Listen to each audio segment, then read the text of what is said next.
coming in. They equipped us with nice radar sets so we could tell everything on an intercept. And my first assignment out of F-86D school was RAF Station Manston. Don't forget it. It's the oldest base in England, in the RAF. I carry it right here.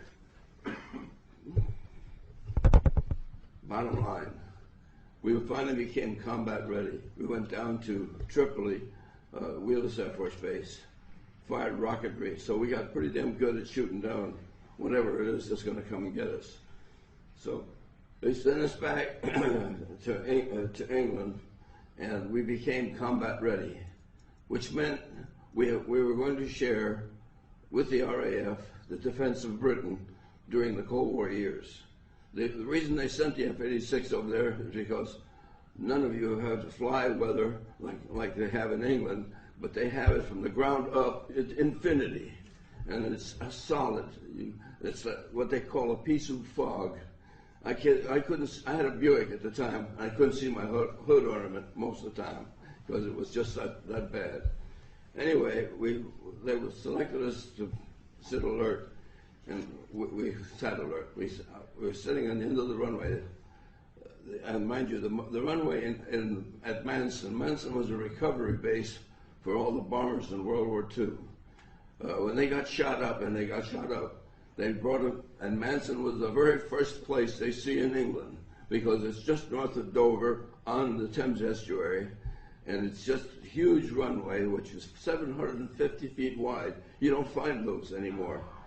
And that was such a wide runway, you could take a whole squadron off at the same time for takeoff, which we didn't do. But we went off two at a time usually. But the bottom line was we're sitting alert, and sure enough, the klaxon goes off, and we're scrambled. And we had a kind of a deal amongst the fighter pilots.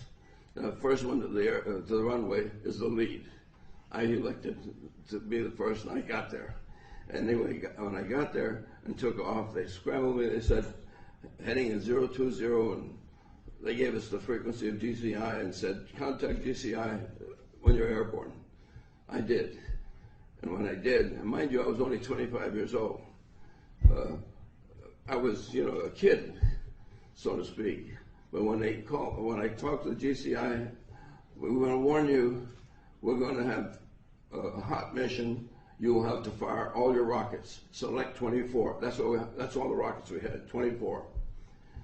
And that ever scared the hell out of me. Anyway, I reached down, selected the 24 rockets like they said, and then I said, this is serious.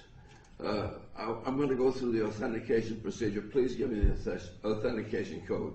Because when I was USAF on an RAF mission to shoot down whatever it was I was going to go after. So they gave me the correct authentication, which we had a top secret piece of paper with a matrix on it. So depending on the time and where you were, you go down and you get 3 letters, ABC, and then come back XYZ or whatever it was, because I sure don't remember. I was so spooked. At any rate, that meant it was for real. I was an afterburner, and I said, I'd like to come out of afterburner. He said, no,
This was humongous for me.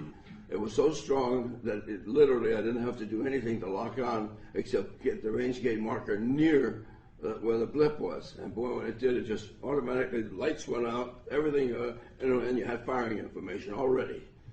It was one of those things that just was a storybook flight.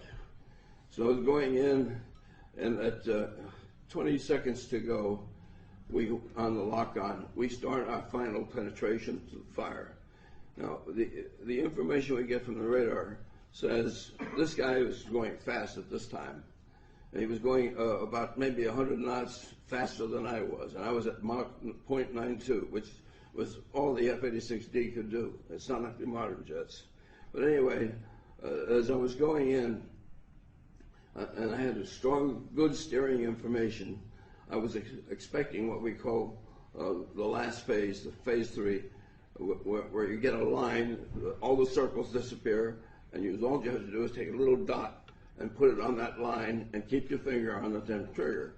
Well, sure enough, I started getting down there, ready to fire, and the circle started coming down, and the next thing I know, the overtake went from whatever it was, my speed, it was about 1,000 knots, something like that. He took off, I estimated about 10, Mach 10, in an airplane that doesn't go Mach 10. You know, airplanes don't go Mach 10. Not that any I've ever seen. And this was never made by a human being. This was something that was totally different. I've never seen. He could do things that I couldn't do. He could stop and start and keep going and everything else. But he took off. And he took off, and in 2 sweeps on the ground, he was off their scope. He was off my scope sooner than that. But as soon as that happened, the mission was over, and I couldn't fire. So on the way down, the GCI controller says, contact us on the landline. We have very important information for you. I said, Roger.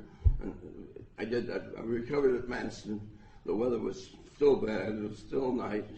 And I had an entire mission with night weather, which is Joule time on your Form 5. Anyway, I got to the phone, called the landline. They said, this is a top secret mission. I don't know why, but that's what it was.